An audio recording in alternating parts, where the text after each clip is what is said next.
자, 안녕하세요. 박성필입니다. 자, 오늘 HLB 보도록 하겠습니다. 자, 일단 축하드립니다. 드디어 기다리고 기다리던 소식이 나왔죠. 갑작스러운 리보스라니 플러스 감렐리 주막 간암 치료제 NDA 신청 소식이 나왔습니다. 자, 이게 리라프그라티닙 NDA와 시기가 맞물리게 되었습니다. 리보스라닙과 리라프그라티닙의 NDA가 동시에 이루어졌기 때문에 기대감이 비슷한 시기에 반영될 것으로 예측이 되고요. 더 막대할 것으로 예측이 됩니다. 자, 둘 다 두 달 정도의 기대감 일정이 유지될 것으로 판단이 됩니다. 자, 이게 NDA를 신청하면 보통 30일 이내에 답변을 줘야 한다. 이렇게 알고 계실 텐데 30일이라는 규정은 없고요. 규정상은 60일 냅니다. 60일. 자, 30일 이내에 답변해 주는 경우가 종종 있어서 그렇지 FDA가 접수할지 말지 그 기한은 최대 60일인 거고요. 즉 두 달간 기대감 일정이 유지가 될 수 있다는 의미가 되겠고요. 자, 현지 시간 1월 23일에 항소제약이 NDA를 신청했기 때문에 최대 3월 23일 이내에 FDA는 간암 치료제에 대한 답변을 줘야 합니다.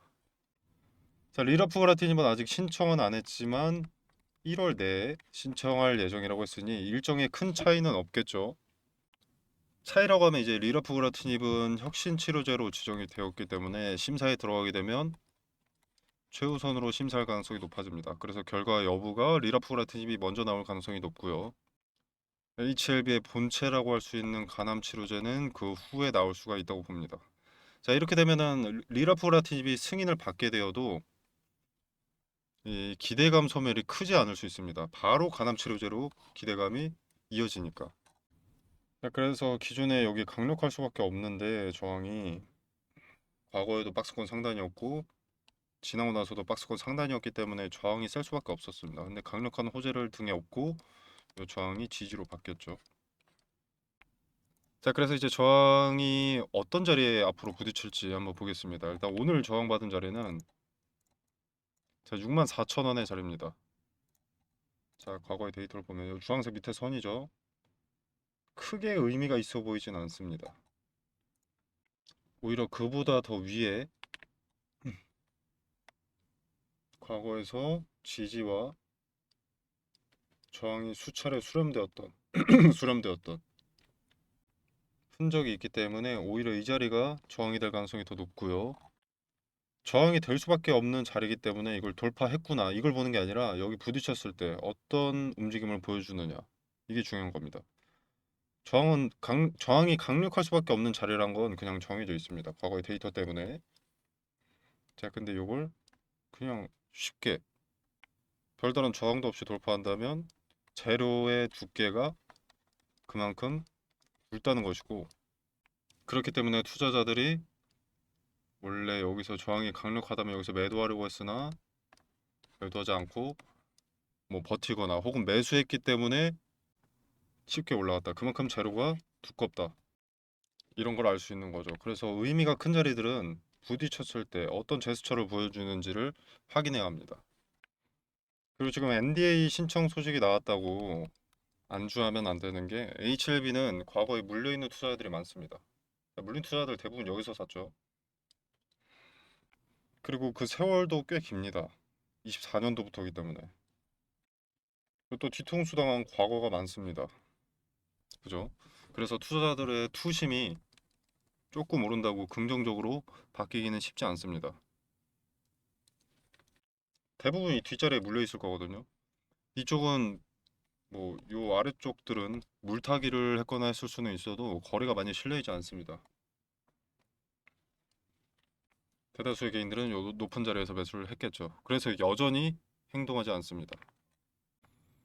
뒤통수의 과거가 없었고 뭐 두 차례 CRL 나노코 박스 이런 거 없었으면 상한가 지릅니다. 근데 재료의 두께가 굵직하고 이제 두 가지 NDA가 시기가 겹쳐 있기 때문에 이게 뭐 웬만하면 상한가를 가는 재료인 건데 지금 뭐 8%, 9% 상승으로 마감한 자체가 아직도 리스크가 크다, 우려감이 존재하는 거죠. 투자자들의 투심이 변하려면 이전 고점 여기까지라도 가는 모습을 좀 보여줘야 합니다. 제가 하고 싶은 말이 이겁니다. 자, 기대감이 본격적으로 반영된다는 것은 세력이 자금을 집어넣겠다는 건데, 세력만의 돈으로 주가를 올리려면 이 시총 8조가 넘는 주가를 그러니까 드립을 하려면 돈이 상당히 많이 든다는 겁니다. 그래서 그 자금 소모를 줄이려면 어떻게 하겠느냐? 개인들이 탑승하게 만들어야 된다는 거죠. 개인들이 탑승하려면 이런 상승세를 꾸준하게 보여주던가 아니면 압도적인 상승 한 번이 이렇게 나와줘야 됩니다.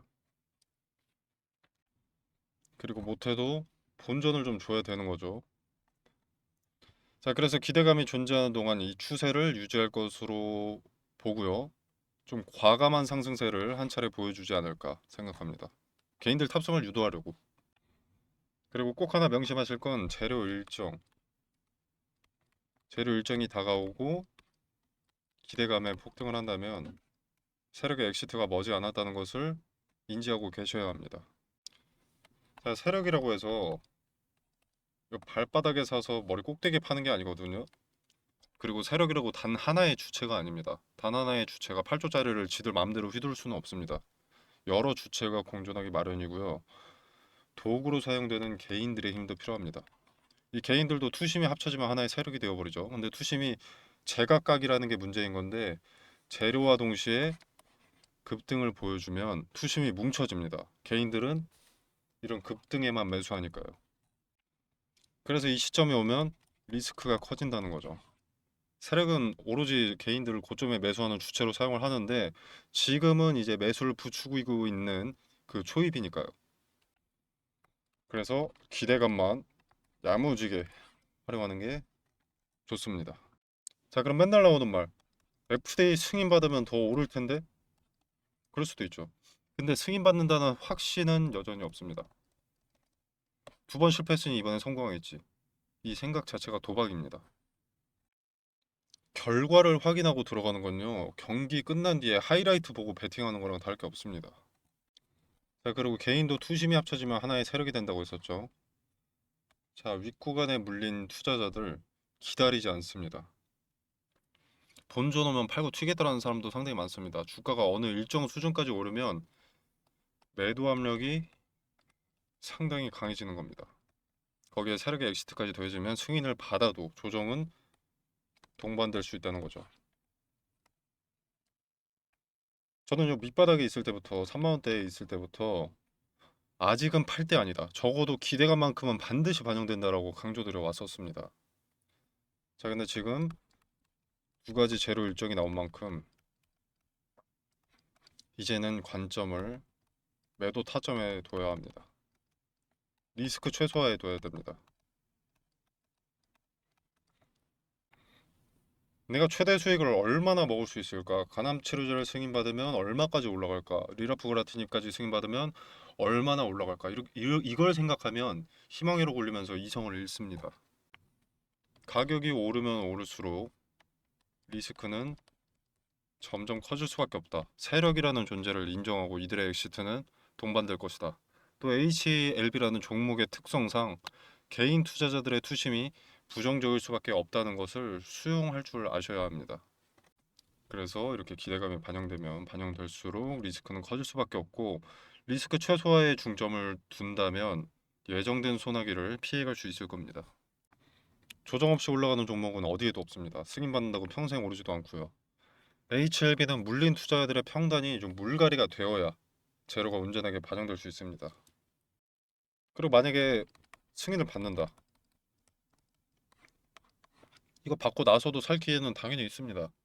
여러분의 평단이 이 승인 나고 나서 다시 시작을 한다면 다시 투자를 시작한다면 수익률은 0%에서 시작하는 거 아닙니까? 어디서 사든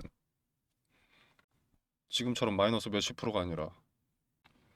자, 그래서 재투자나 신규 진입을 고려한다고 하더라도 기대감에 대한 리스크는 피해간 뒤에 재진입하는 것이 좋다고 보고요. 자, 그리고 이제 만약에 승인을 받는다면 간암치료제가 승인을 받는다면 그때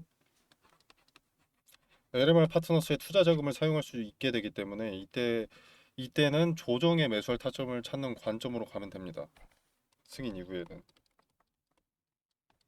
근데 이건 발생하지 않는 일이니까 아직 생각할 필요가 없겠죠. 이거는 승인 받고 생각하면 됩니다. 자, 한 번의 매수 그리고 한 번의 매도로는 변수에 대응할 수가 없습니다. 좋지 못한 투자 습관이기 때문에 꼭 이번에는 기대감의 비중 축소라도 하시길 바라겠습니다. 그리고 분할로 이렇게 쪼개서 매수하고 쪼개서 매도하는 습관도 길러보시는 게 좋다고 봅니다. 자, 분할 매수나 분할 매도 타점 그리고 디테일 위에 저항의 의미가 큰 자리들이 상당히 많은데 부딪혔을 때 어떤 제스처가 나오는지가 중요하다고 했습니다. 자, 그것에 따라 추세가 결정될 가능성이 높기 때문인데 텔레그램 방에서 이 부분 디테일 무슨 의미인지 해석까지 세세하게 말씀드리도록 하겠습니다. 자, 그리고 기존에 기대감이 있던 자리가 요 자리들입니다. 요 자리. 이때는 CRL 맞고 나서니까 좀 기대감이 수그러 들었죠. 자, 그래서 요 자리까지 올라갈 수 있느냐. 원래 기존의 간암 치료제만으로는 좀 불가능해 보였는데 이게 리라프고라틴이 제로까지 더해지니까 가능할 수도 있습니다. 오히려 요 자리에 투자자들, 물린 투자자들의 매수를 부추겨야 되기 때문에 요거를 한번 돌파하는 그림을 그려줄 수도 있고요. 근데 요거 돌파하려면 여기서 요 안에서 매물 소화가 먼저입니다. 이 사람들이 어떻게 반응하는지 봐야 되거든요. 얘네가 매수한다고 하면은 그냥 올리는 거고 매수하지 않는다. 매도한다고 하면 여기서 이 자리에서 매물 소화하고 물량 흡수한 다음에 올리는 거죠. 물론 하나의 경우의 수일 뿐입니다. 아직 근거도 제대로 없고요. 자, 그래서 앞으로의 움직임에 주목하는 것이 좋겠고요. 리라프그라티님에 이어서 간암 치료제까지 기대감이 나오고 있기 때문에 지금 당장은 추세가 반전됐다는 것을 만끽하시되 대응의 시점이 다가오고 있다라는 것만 인지하고 계시길 바라겠습니다. 자, 그리고 이제 윗자리 박스권 상단을 돌파했기 때문에 윗자리에 매물 소화가 진행될 순서거든요. 그 과정 중에 또 새롭게 박스권을 형성할 겁니다. 자, 여기서 박스권 하단이 될 자리의 근거와 박스권 상단이 될 자리의 근거를 확인하고 언급드리도록 하겠습니다. 자, 매물 소화가 진행될 수밖에 없기 때문에 그 박스권 내에서 등락을 거듭할 거거든요. 과거 기대감이 있을 때도 이렇게 들쭉날쭉 했던 것처럼. 그래서 비중 쪽에서 다소 높은 자리에서 박스권 꼭대기 이런 데서는 비중을 축소하시고 분할 매도하시고 이제 의미가 큰 자리에서 지지받았다라고 하면 이제 비중을 더해서 이때는 매수 관점에서 접근을 해야겠죠. 이런 식으로 대응하시길 바라겠고요. 그 관련 타점과 근거도 텔레그램 방에서 설명드리도록 하겠습니다. 자, 그리고 여러분들 보시면 또 강조드리는 말씀인데 과거에 보시면 기대감 크게 반영됐었죠. 자, 근데 쭉 빠지지 않습니까? 여기 요게 리스크를 배제하기 위해서 기대감만 사용하는 투자자들의 매도세 영향입니다. 승인이 나는 그 결과까지 지켜보겠다는 투자자들은 매수도 매도도 하지 않습니다. 그죠? 그냥 내가 가진 보유 주식 수익률만 보지. 결국 가만히 있기 때문에 요 리스크 배제하고 기대감만 이용하는 투자자들 이들은 매도하니까 이렇게 주가가 빠질 수밖에 없는 거예요. 그래서 이런 결과가 나올 가능성이 압도적으로 높으니까 우리도 기대감에 엑시트하고 재투자를 하더라도 낮아졌을 때 저점이 확인됐을 때 그때 재투자를 하는 것을 권유드린다는 겁니다. 요거 CRL 때문이 아닙니다. CRL 때문에는 요겁니다. 이때도 마찬가지죠. 두 번째 CRL 이렇게 기대감 반영되다가 여기서 빠지기 시작합니다. 그리고 CRL 맞고 이렇게 급락했고요. 이 이유가 이 이유가 기대감만 사용하고 엑시트하는 투자자들 때문이라는 겁니다. 이번에도 그럴 가능성이 높습니다. 그러니까 여러분도 꼭 기대감만 사용하시기를 비중을 기대감에 축소하시기를 권유드립니다. 자, 텔레그램방 참여는 영상 설명란에 보시면 더보기 버튼이 있고요. 이렇게 링크를 기재해 두었습니다. 자, 고정 댓글로도 남겨두도록 하겠습니다. 자, 링크 타고 들어오시면 이런 창이 하나 뜨는데요. 나는 빠른 정보 전달과 대응 분석이 궁금하다라고 하시면 텔레그램 입장을 체크해 주시면 되겠고요. 나는 그런 건 필요 없다. 급등주 검색식이 필요하다. 또는 전자책이 필요하다. 라고 하시면 필요하신 거 이렇게 체크해 주셔서 제출하시면 되겠습니다. 자, 그리고 여러분들 답신을 받으셔야 되잖아요. 그래서 여기 여러분 연락처 뭐 예를 들어서 010-1234-2345다 이렇게 기재해 주시고 제출 눌러 주시면 되겠습니다. 전화번호를 미기재하거나 아니면은 잘못 입력하시는 경우에는 제가 전달드릴 어떤 소통 창구가 존재하지 않게 됩니다. 그래서 정확하게 연락받으실 전화번호 기재해 주셔서 제출 눌러 주시면 되겠습니다. 자, 그리고 텔레그램방 같은 경우에는 1월부로 신설된 신규 공간입니다. 기존에 참여하셨던 분들도 이제 새로운 공간에 참여를 원하신다면 연락처 기재해 주시고 요거 체크해 주신 다음에 제출 눌러 주시면 링크 보내드리도록 하겠습니다. 자, 이 공간에서 제공되는 정보 금전을 요구하지 않습니다. 투자의 기준과 근거들을 설명드리고요. 여러분의 투자에 도움이 되기를 바라면서 마무리하도록 하겠습니다. 감사합니다.